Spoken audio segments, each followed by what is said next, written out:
Yo mga idol, kamusta? Sports Talk PH nga pala. Ang sikreto ni Pitbull, pag-usapan natin yan mga idol. Ngunit bago ang lahat ay huwag kakalimutang mag-subscribe at i-click ang notification bell button for more sports talk. So ang bagong WBA Junior Welterweight World Champion Pitbull Isaac Husngapo ay kilala ngayon sa sports ng suntukan bilang isa sa may pinakamalakas na suntok, kung saan binansagan ito bilang mini Mike Tyson gawa ng kanyang pagkakapareho sa fighting style ng heavyweight legend. Subalit bukod nga po sa bagsik ng kamao nito, ay isa din ngayon si Pitbull sa may pinakamatigas na panga sa larangan ng boxing.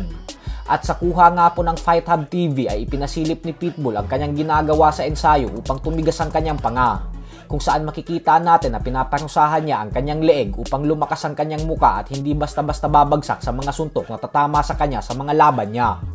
Ito po ang dahilan kung bakit hindi man lang siya nayayanig o nahihilo kahit pa mga bigating knockout artist na ang nakakatama sa kanya ng mga solidong suntok, kagaya kila Gervonta Tank Davis at Rolando Romero. Wala pa ni isang boksingero ang nakakagawang magpabagsak kay Pitbull. Posibleng nakuha niya ang training na ito sa middleweight legend Gennady Golovkin, dahil ito din po ang ginagawa ni Golovkin sa ensayo niya. Bukod dyan ay kilala din si Golovkin bilang may pinakamatigas na panga sa buong kasaysayan ng boxing, kung saan hindi man lang ito bumagsak, nayanig at nahilo sa buong professional boxing career niya. Samantala, agad naman nga pong hinamon ni Ryan Garcia si Pitbull at sinabing handa umano siyang sunod na labanan si Pitbull para sa isang unification fight, pagkatapos niyang talunin ang WBC Junior Welterweight World Champion Devin Haney sa April 20. Bagamat po kasi napaka-impresibo ng ipinakitang performance ni Pitbull, kung saan tinalo niya via knockout si Rolando Romero nitong linggo lamang, ay hindi pa din po napabilib si Garcia dito. At bagkos naniniwala pa din ito na kayang-kaya niyang talunin at i-knockout si Pitbull nang walang kahirap-hirap. Ayon kay Garcia ay wala naman daw kasing bilang si Romero sa sports ng suntukan. Mahinang nilalang daw kasi ito, kaya naman wala siyang dahilan para mapabilib at humanga sa ginawa ni Pitbull.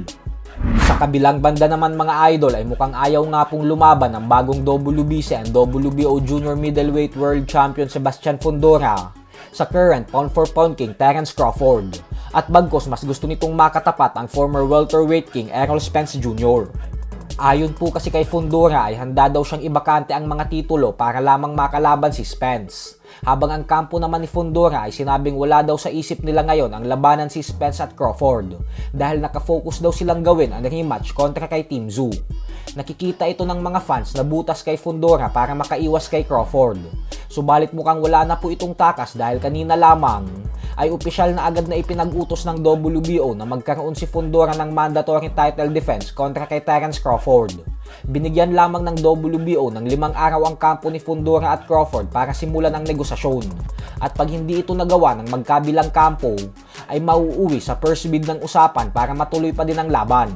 Dahil dito ay wala nang takas pa si Fundora. Ang pwede niya na lang gawin ay ibakante ang titulo para hindi niya makalaban si Crawford. Pero kapag ginawa niya po kasi ito ay halatang halata na talaga na umiiwas siya sa pound for pound king. So hanggang dito na lang po muna tayo mga idol.